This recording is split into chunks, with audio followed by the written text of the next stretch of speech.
Hello दोस्तों, स्वागत है आपका आपके अपने यूट्यूब चैनल पर। तो दोस्तों, आज की इस क्लास में हम आपको क्लास 10th की साइंस पढ़ाने वाले हैं।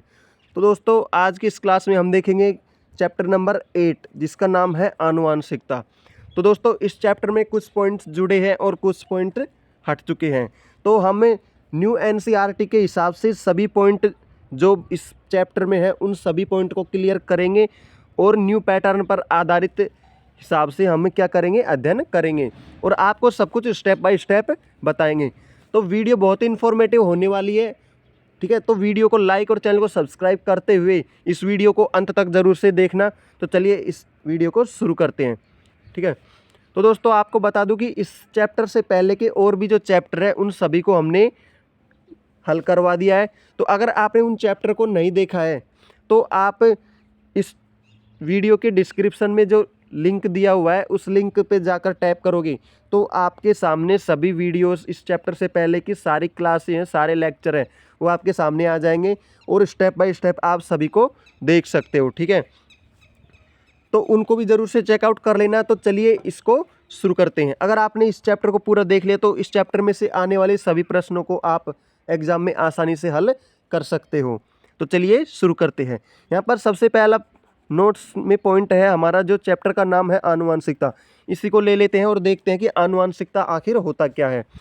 लक्षणों का एक पीढ़ी से दूसरी पीढ़ी में वंशागत होना आनुवांशिकता कहलाता है। जब लक्षण एक पीढ़ी से दूसरी पीढ़ी में पहुंचते हैं, ठीक है, माता पिता के लक्षण पुत्र में पहुंचेंगे, ठीक है, एक पीढ़ी से दूसरी पीढ़ी में पहुंच गए, ठीक है। तो इस क्रिया को ही क्या कहते हैं, आनुवांशिकता कहते हैं। अगला पॉइंट है हमारा विभिन्नता। विभिन्नता क्या होता है? एक ही जाति के विभिन्न जीवों की शारीरिक संरचना में अंतर पाया जाता है, इस अंतर को विभिन्नता कहते हैं।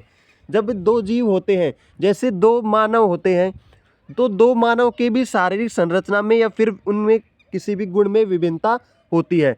जाति तो एक ही है लेकिन उनके अलग अलग गुण हैं और अलग अलग होने के इसी गुणी को क्या कहते हैं, विभिन्नता कहते हैं। विभिन्नता का मतलब हो एक ही जाति के दो जीवों में पाए जाने वाले अंतर ही विभिन्नता कहलाते हैं। तो देखते हैं विभिन्नता के कारण क्या हैं, किस कारण से विभिन्नता आती है या फिर उत्पन्न होती है।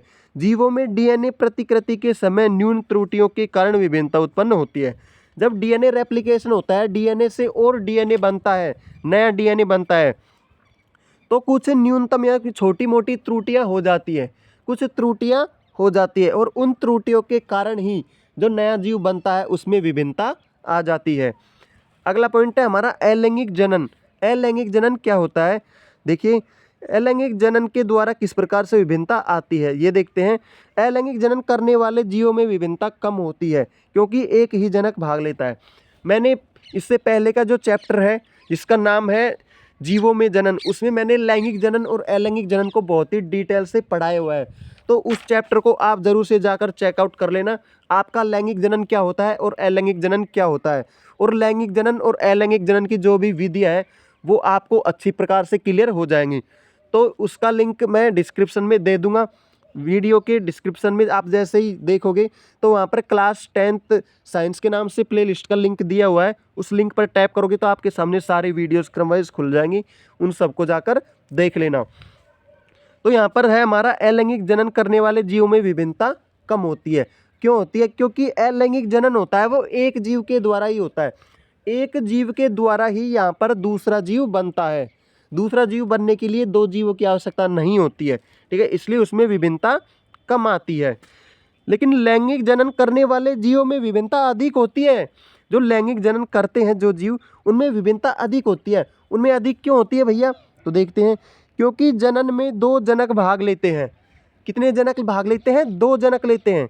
तो जो दोनों में जो विभिन्नताएं होती है उनका संयोजन होता है और वो विभिन्नताएं संतति में पहुंच जाती है, तो इसलिए यहाँ पर विभिन्नताएं ज़्यादा आएंगी, ठीक है।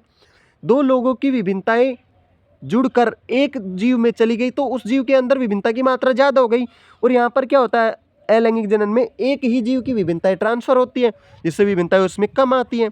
सिंपल, ठीक है। अगला है आनुवांशिकी। आनुवांशिकी क्या होता है? विज्ञान की वह शाखा जिसमें आनुवांशिकता तथा विभिन्नताओं का अध्ययन किया जाता है। जब जीवों में आनुवांशिक गुणों का किस प्रकार से निर्माण होता है, किस प्रकार से आनुवांशिक गुण ट्रांसफर होते हैं और किस प्रकार से जीवों में विभिन्नताएं उत्पन्न होती हैं, इसका जिस विज्ञान की शाखा के अंतर्गत अध्ययन किया जाता है उसे आनुवांशिकी कहा जाता है। ठीक है, तो अगला पॉइंट है हमारा मेंडल का योगदान। मेंडल एक साइंटिस्ट था जिसने क्या किया, आनुवांशिकी का सबसे पहले अध्ययन किया था। इस कारण से इसको सबसे पहले आनुवांशिकी का अध्ययन करने के कारण इसको आनुवांशिकी का जनक भी कहा जाता है। तो आनुवांशिकी का जनक अगर आपसे एक नंबर पूछ लिया जाए तो आप क्या बताओगे, मेंडल। ठीक है, और मेंडल का पूरा नाम है Gregor John Mendel, Gregor John Mendel. ठीक है, तो देखते हैं कि मेंडल ने आनुवांशिकी के क्षेत्र में अपना क्या योगदान दिया, क्या कार्य किया। मेंडल क्या थे, एक साइंटिस्ट थे। इन्होंने आनुवांशिकी के बारे में अध्ययन किया था और हमें क्या बताया था, देखिए आनुवांशिकी के प्रयोग सबसे पहले मेंडल ने किया।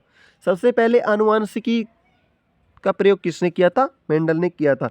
इसलिए मेंडल को आनुवांशिकी के जनक के नाम से जाना जाता है। इसलिए मेंडल को क्या कहा जाता है, आनुवांशिकी का जनक। क्यों कहा जाता है, क्योंकि सबसे पहले आनुवांशिकी का प्रयोग इन्होंने ही किया था। अगला पॉइंट है हमारा, मेंडल ने मटर के पौधे पर प्रयोग किया। मेंडल ने कौन से पौधे पर प्रयोग किया, मटर के पौधे पर किया। ऐसा पूछा जाता है कि मेंडल ने आनुवांशिकी का अध्ययन करने के लिए किस पादप का प्रयोग किया था, तो आंसर होगा हमारा मटर के पादप पर। मैं आपको साथ में बताता भी जा रहा हूँ कि किस प्रकार से प्रश्न पूछे जाते हैं एग्जाम्स में। ठीक है, वो भी नोट करते जाना कि एग्जाम में किस प्रकार से प्रश्न पूछे जाते हैं और हमें आंसर उसका किस प्रकार से करना है, ये भी मैं आपको साथ में बता रहा हूँ। तो इसी बात पे यार वीडियो को लाइक और चैनल को सब्सक्राइब ज़रूर से कर लेना, क्योंकि वीडियो बहुत ही इन्फॉर्मेटिव है। आगे हमारा, मेंडल द्वारा मटर के पौधे का चयन क्यों किया। जो मेंडल था, ठीक है, जो साइंटिस्ट मेंडल था, उसने क्या किया, आनुवांशिकी का अध्ययन करने के लिए किस पादप को चुना था, मटर के पादप को चुना था। लेकिन उसने, भाई साहब ने मटर के पादप को ही क्यों चुना, कुछ ना कुछ कारण रहे होंगे इसीलिए चुना। तो क्या कारण थे वो देखते हैं। मटर के पौधे में विपर्यासी विकल्पी लक्षण होते हैं, जैसे गोल झुर्रीदार बीज, लंबे बौने पौधे, सफ़ेद बैंगनी फूल। ठीक है, तो विपर्यासी लक्षण का मतलब क्या होता है, अलग अलग लक्षण होते हैं। कौन कौन से, जैसे अलग अलग कौन कौन से, गोल, जैसे गोल बीज होंगी, मटर होती है गोल भी होती है, झुर्रीदार भी होती है, कुछ मटरों में झुर्रियाँ पड़ी हुई होती है वैसी। लंबे बौने पौधे, लंबे पौधे भी होते हैं मटर के, बौने पौधे भी होते हैं, सफ़ेद रंग के होते हैं, बैंगनी रंग के भी होते हैं। ठीक है, इस प्रकार से इसमें क्या होते हैं, विपर्यासी लक्षण होते हैं, विभिन्न लक्षण होते हैं। सफ़ेद भी होते हैं तो बैंगनी भी होते हैं, लंबे भी होते हैं, बौने भी होते हैं, गोल भी होते हैं, झुर्रीदार भी होते हैं। ठीक है, अलग अलग प्रकार के लक्षण हैं। ठीक है, तो इसने क्या किया, इसी को चुना था इस कारण से। एक तो कारण ये हो गया। अगला कारण है, इनका जीवन काल छोटा होता है।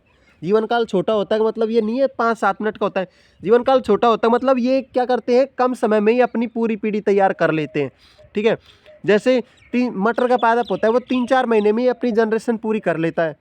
लेकिन अगर मटर की जगह मान लो वह क्या करता, मटर की जगह वह मान लो नीम के पादप पर प्रयोग करता, तो नीम का पादप होता है वो 4-5 साल में विकसित होता है पूरी तरीके से।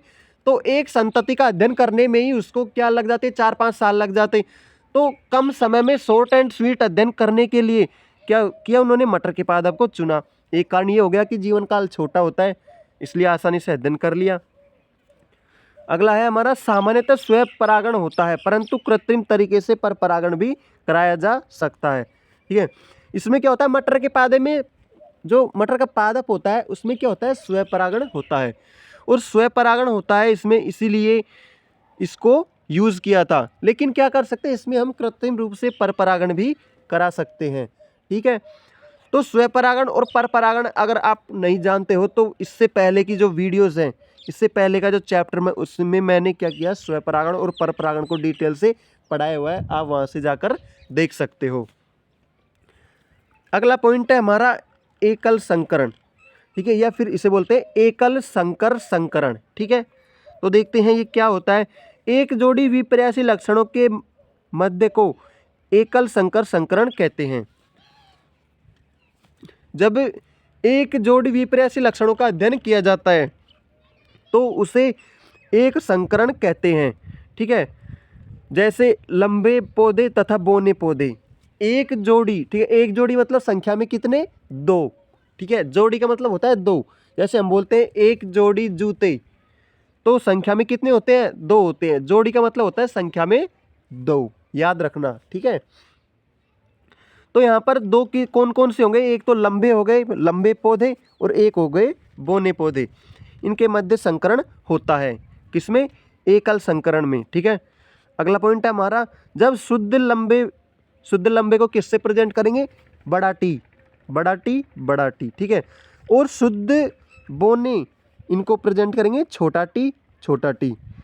शुद्ध लंबे और शुद्ध बौने मटर के पौधे में पाया जाता है, तो F1PD, ठीक है, केवल लंबे पौधे प्राप्त होते हैं। जब शुद्ध लंबे पौधे और शुद्ध बौने पौधे के मध्य संकरण कराया जाता है, तो F1PD या फिर पहली जो जनरेशन होगी उसमें कौन से पादप प्राप्त होते हैं? लंबे पौधे प्राप्त होते हैं, जिनको प्रेजेंट करते हैं बड़ा टी, छोटा टी से। ओके, अगला है हमारा, F2PD प्राप्त करने के लिए पौधे के मध्य स्वपरागण कराया जाता है। F2PD प्राप्त करने के लिए क्या किया जाता है? फिर स्वपरागण कराया जाता है। ठीक है, F2PD में 75% लंबे पौधे और 25% बौने पौधे प्राप्त होते हैं। जो F1PD है उसमें तो लंबे पौधे ही प्राप्त होते हैं, लेकिन जो F2PD होती है उसमें 75% तो लंबे पौधे प्राप्त होते हैं और 25% बौने पौधे प्राप्त होते हैं। इसलिए जो इनका लक्षण प्ररूप अनुपात होता है या फिर फेनोटाइप होता है, वो 3:1 होता है, क्योंकि ये 75%, ये 25% का 3 गुना हो गया ना, तो इसलिए यहाँ पर 3:1 अनुपात प्राप्त होता है। आगे देखते हैं, F2PD में जीन प्ररूप या फिर जीनोटाइप अनुपात 1:2:1 होता है। ओके, जो F2PD होती है हमारी, ठीक है, उसमें जीनोटाइप या जीन प्ररूप अनुपात क्या होता है? 1:2:1 होता है, लेकिन फिनोटाइप क्या होता है? 3:1 होता है। जो जीन प्ररूप अनुपात होता है उसमें 3 तो लंबे पौधे होते हैं और 1 बौना पौधा होता है, लेकिन जीनोटाइप में क्या होता है? 1 तो होता है शुद्ध लंबा पौधा, ठीक है, और 2 होते हैं लंबे पौधे और 1 होता है शुद्ध बौना पौधा। इसलिए यहाँ पर क्या हो गया? 1:2:1 होता है। अगला पॉइंट है हमारा, एकल संकर संकरण के आधार पर मेंडल ने प्रभाविकता का नियम दिया। जो ये एकल संकरण कराया है, एकल संकरण, ठीक है, जो एकल संकरण कराया है इसके आधार पर ही मेंडल ने प्रभाविकता का नियम दिया। तो ये प्रभाविकता का नियम जो दिया मेंडल ने, ये नियम क्या कहता है? देखिए, इसके आधार पर दिया, एकल संकरण के आधार पर। तो ये नियम क्या कहता है वो देखते हैं अब। जब एक जोड़ी भी विपर्यासी लक्षणों के मध्य क्रॉस कराया जाए, जब एक जोड़ी मतलब संख्या में कितने? 2, ये भी बोल सकते हैं। जब 2 विपर्यासी लक्षणों के मध्य क्रॉस कराया जाता है तो क्या होता है? जब एक जोड़ी विपर्यासी लक्षणों के मध्य संकरण कराया जाता है तो F1PD में केवल एक ही लक्षण अभिव्यक्त होता है। ठीक है, हमने F1PD में क्या किया था? शुद्ध लंबे पौधे और शुद्ध बौने पौधे के मध्य संकरण कराया था, लेकिन हमें पौधे कैसे प्राप्त हुए थे? हमें पौधे लंबे प्राप्त हुए थे। ठीक है, तो मतलब प्रभावी लक्षण कौन सा हुआ था? जो लंबे पौधे हैं उनका प्रभावित हुआ था। तो देखते हैं आगे, जो लक्षण F1PD अभिव्यक्त होता है, ठीक है, दोनों के मध्य संकरण कराया तो F1PD अभिव्यक्त हुई। फिर देखते हैं, उसे प्रभावी लक्षण कहते हैं। F1PD में क्या हुआ? हमें शुद्ध लंबे पौधे और शुद्ध बौने पौधों के मध्य संकरण कराया तो हमें लंबे पौधे प्राप्त हुए। तो प्रभावी लक्षण कौन सा हुआ? लंबेपन का लक्षण प्रभावी हुआ। तो आगे देखते हैं, तथा जो लक्षण अभिव्यक्त नहीं हो पाता है उसे अप्रभावी लक्षण कहते हैं। जो लक्षण प्रभावित हुआ, दिखा, वो तो प्रभावी लक्षण होता है, और जो नहीं दिखा, प्रभावी नहीं हुआ, उसे अप्रभावी लक्षण कहते हैं। उदाहरण के लिए, जब लंबे पौधे को बौने पौधे से क्रॉस कराया तो F1PD में केवल लंबे पौधे मतलब बड़ा टी छोटा टी प्राप्त हुए। अतः पौधे का लंबापन एक प्रभावी लक्षण है तथा बौनापन अप्रभावी लक्षण है। F1PD में क्या हुआ था? हमें लंबेपन का लक्षण प्राप्त हुआ था, जिसे बड़ा टी छोटा टी। लेकिन जो बौनेपन का लक्षण प्राप्त नहीं हुआ था। इस कारण से लंबेपन का लक्षण है वो प्रभावी है और बौनेपन का लक्षण है वो क्या है, अप्रभावी। तो आगे देखते हैं हम।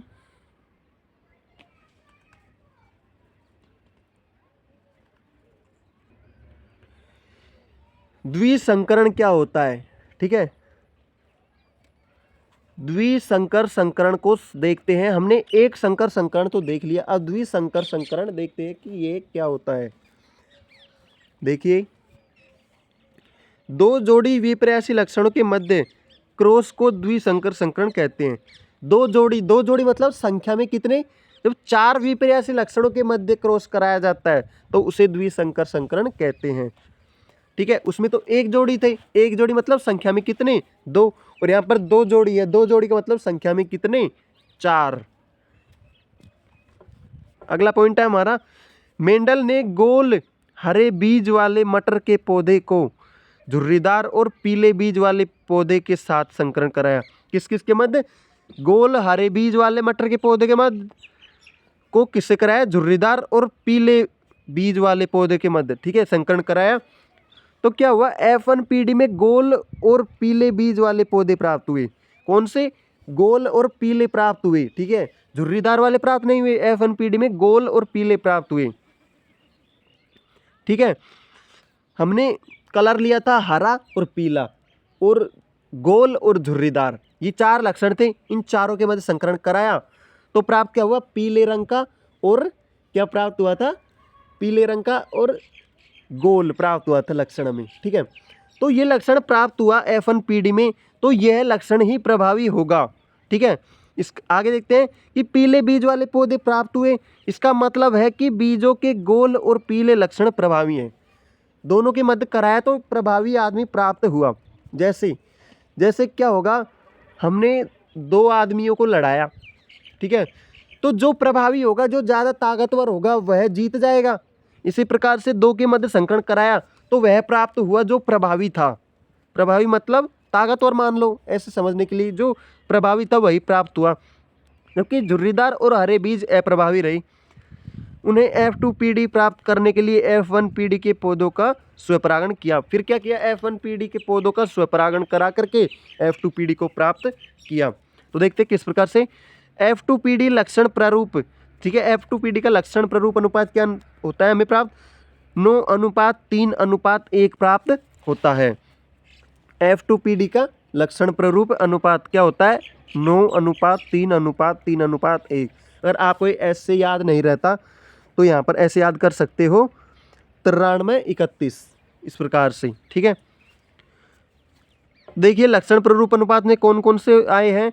यहाँ पर गोल पीले बीज, इसका अनुपात होता है 9, और गोल हरे बीज का अनुपात होता है 3, और झुर्रीदार पीले बीज का अनुपात होता है 3, और झुर्रीदार हरे बीज का अनुपात होता है 1।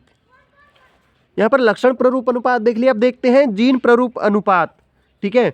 जीन प्रारूप अनुपात क्या होता है, 1:2:1:2:4:2:1:1।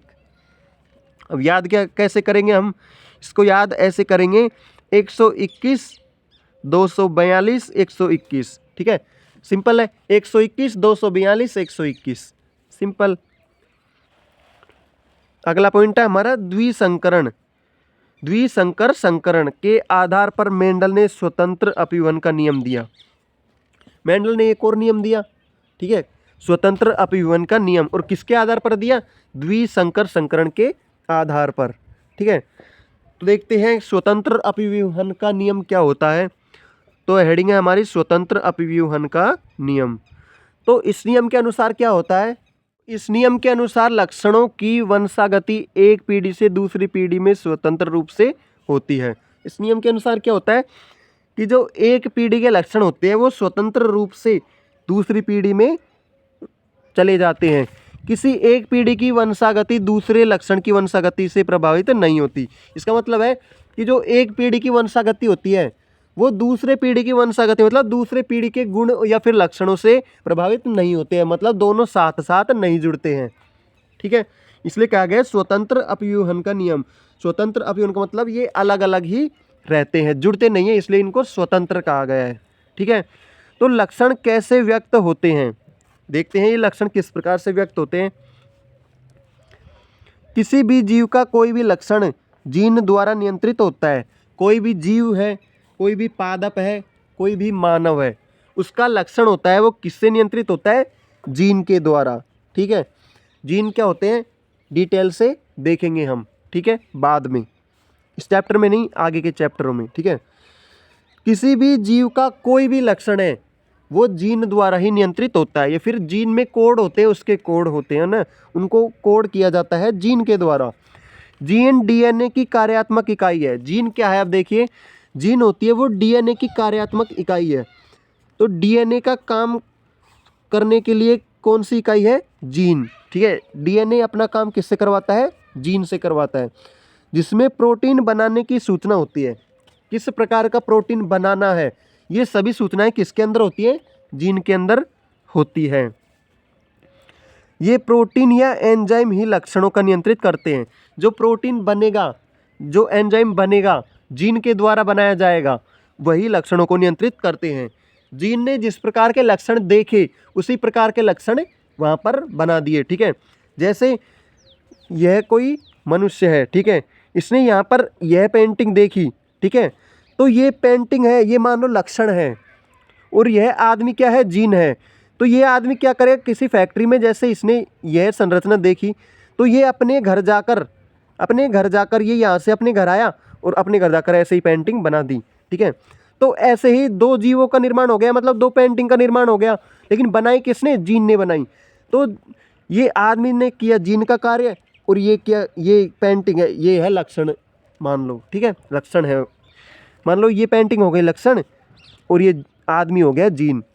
इस प्रकार से होता है कि जीन के लक्षणों को, ठीक है, जीन द्वारा किसी जीव के लक्षणों को प्रोटीन द्वारा अगले पीढ़ी में स्थानांतरित कर दिया जाता है। फिर अगली प्रोटीन, अगले जीव की जो प्रोटीन होती है वो जीन द्वारा क्या बनाई जाती है, उसी प्रकार बनाई जाती है जो उसके पितृपादप या मातृपादप में होती है, या फिर पितृजीव या मातृजीव में होती है। तो जीन ही सूचनाओं को पहुंचाने का काम करता है, सूचनाओं को या फिर लक्षणों को। ओके, उदाहरण के लिए पौधे की लंबाई वृद्धि हार्मोन पर निर्भर करती है। उदाहरण देखिए, उदाहरण से समझते हैं। जो पौधे होते हैं उनकी लंबाई वृद्धि हार्मोन पर निर्भर करती है। यदि वृद्धि हार्मोन की मात्रा अधिक हो तो पौधा लंबा होगा, तथा हार्मोन की मात्रा कम हो जाए तो पौधा बौना रह जाएगा। पौधे में वृद्धि हार्मोन की मात्रा एंजाइम की क्रियाशीलता पर निर्भर करती है। तो पौधे में वृद्धि कितनी होगी वह किस पर निर्भर करता है, एंजाइम पर निर्भर करता है। तो क्या करता है, जो जीन होता है उसमें सूचना होती है कि कितना, इस पौधे में कितना एंजाइम है। जो संतति वाला पौधा बनेगा उसमें भी जीन उतने ही एंजाइम बना लेता है, फिर उतनी ही मात्रा में एंजाइम उत्पन्न करता है, फिर हार्मोन उत्पन्न करता है। अगला पॉइंट है हमारा, जीन निर्धारण क्या होता है। देखिए,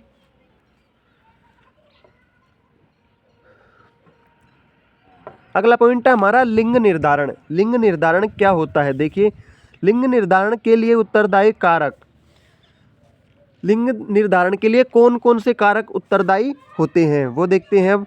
कुछ प्राणियों में लिंग निर्धारण अंडे के ऊष्मायन ताप निर्भर करता है। ठीक है, तो कुछ ऐसे जीव होते हैं जिनमें लिंग निर्धारण के लिए अंडे के ऊष्मायन ताप पर निर्भर करता है।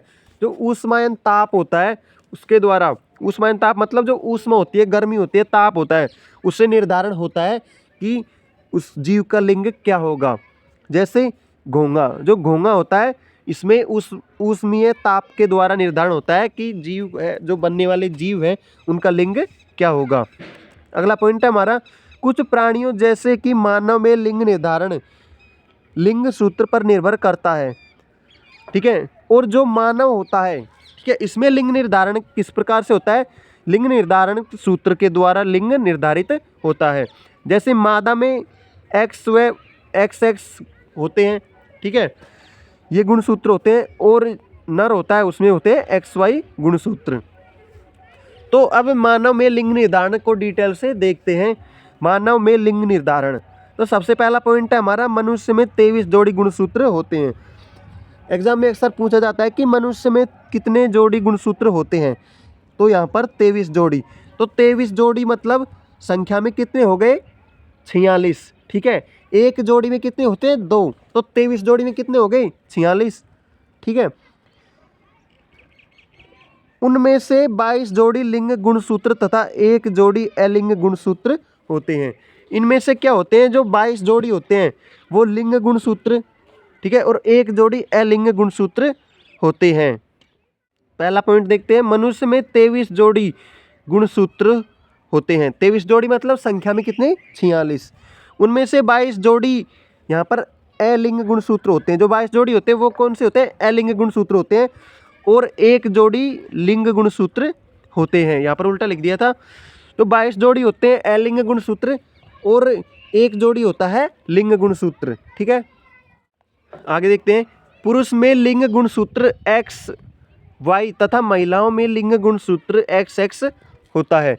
जो पुरुष में लिंग गुणसूत्र कौन सा होता है, XY, और महिलाओं में होता है XX। ठीक है, तो अगला पॉइंट है हमारा कि X गुणसूत्र का आकार सामान्य होता है, लेकिन Y गुणसूत्र छोटे आकार का होता है।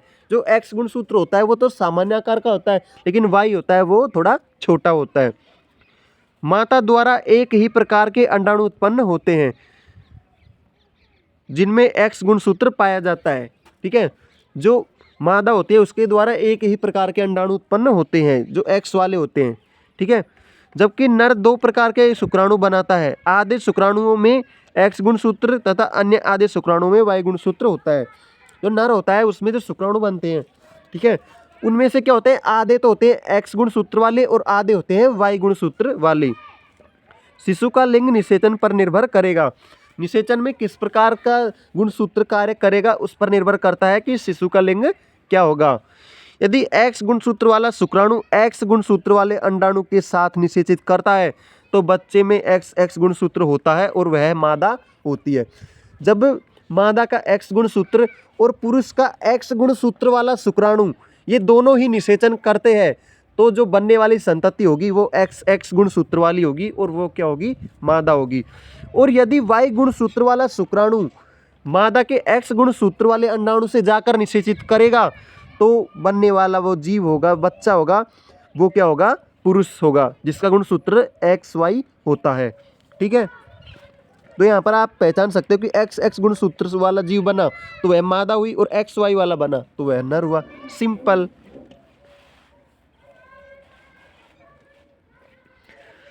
अगला पॉइंट हमारा, सभी बच्चे चाहे वह लड़का हो अथवा लड़की अपनी माता से X गुणसूत्र प्राप्त करते हैं।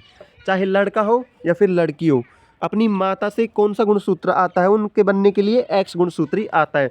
अतः बच्चों का लिंग निर्धारण इस बात पर निर्भर करता है कि उन्हें अपने पिता से किस प्रकार का गुणसूत्र प्राप्त हुआ है। ठीक है, तो लड़का होगा या लड़की होगी यह निर्भर केवल और केवल पुरुष पे करता है। ठीक है, लड़का होगा या लड़की होगी यह निर्भर किस पर करता है, पुरुष पर करता है।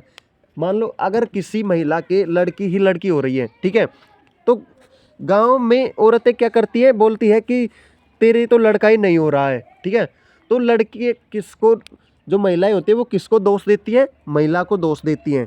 जो बड़ी बुजुर्ग औरतें होती हैं वो किसको दोष देती है, महिलाओं को दोष देती है।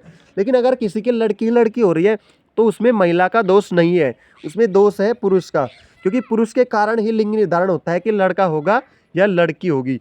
इसलिए क्या करते हैं, जो पुरुष होता है उसी के द्वारा निर्धारण होता है कि लड़का होगा या लड़की होगी। तो लिंग निर्धारण के लिए जिम्मेदार कौन है, पुरुष। ठीक है, तो जो महिलाएं ब्लेम करती हैं कि इस औरत के लड़कियां हो रही है, ठीक है, तो उसमें महिला का कोई दोष नहीं है। ठीक है, लेकिन गांव में ऐसा ही चलता है। अगला है हमारा समयुग्मजी। समयुग्मजी क्या होता है, जीन के दोनों जीव समान होते हैं। सम यानी समान, युग्मजी यानी युग्मज। जो जीन के दोनों जीव समान होंगे तो वह समयुग्मजी कहलाएगा। जैसे बड़ा टी और छोटा टी, ये दोनों युग्मज समान है, यहाँ पर बड़े हैं दोनों ही और यहाँ पर छोटे हैं दोनों ही, तो ये समयुग्मजी हो गया। और यहाँ पर है विषम युग्मजी। विषम युग्मजी मतलब एक बड़ा और एक छोटा। तो जीन के दोनों जीव असमान, ठीक है, एक बड़ा हो गया एक छोटा हो गया, दोनों असमान हो गए तो हो गए विषम युग्मज। विषम यानी अलग, युग्मज यानी युग्मज, तो अलग युग्मज हो गए यहाँ पर असमान। अगला है प्रभावी लक्षण। प्रभावी लक्षण क्या होते हैं? जो लक्षण F1PD में अभिव्यक्त होते हैं। F1PD करवाई हमने, निषेचन करवाया, तो जो लक्षण हमें हमारे सामने आए वो प्रभावी ही हुए ना, हमने करवा कर देखा था, अभी बताया था आपको। तो जो लक्षण अभिव्यक्त होते हैं वो प्रभावी लक्षण होते हैं। और अप्रभावी लक्षण क्या होते हैं? जो लक्षण F1PD में स्वयं को अभिव्यक्त नहीं कर पाते वो अप्रभावी होते हैं, ठीक है। जो व्यक्त हो जाते हैं F1PD में वो तो प्रभावी होते हैं, और जो व्यक्त नहीं हो पाते वो अप्रभावी होते हैं। तो स्टूडेंट्स चैप्टर हमारा कंप्लीट हो चुका है, ठीक है। और इस चैप्टर में हमने सब कुछ स्टेप बाय स्टेप आपको सब कुछ समझाया हुआ है, एक भी टॉपिक को नहीं छोड़ा है, सभी टॉपिक्स हमने डिटेल में देखे हैं, ठीक है। तो अगर आपने इससे पहले के चैप्टर्स को नहीं देखा है, उन लेक्चर्स को मिस कर दिया है, तो इस वीडियो के डिस्क्रिप्शन में मैं आपको लिंक दे दूंगा, उस पर टैप करके आप सभी वीडियोस को स्टेप बाय स्टेप देख सकते हो, ठीक है। तो अगर आपको वीडियो थोड़ी सी भी अच्छी लगे तो वीडियो को लाइक और चैनल को सब्सक्राइब जरूर से कर लेना। तो मिलते हैं नेक्स्ट वीडियो में अगले चैप्टर के साथ, तब तक खुश रहिए, पढ़ते रहिए, मस्त रहिए।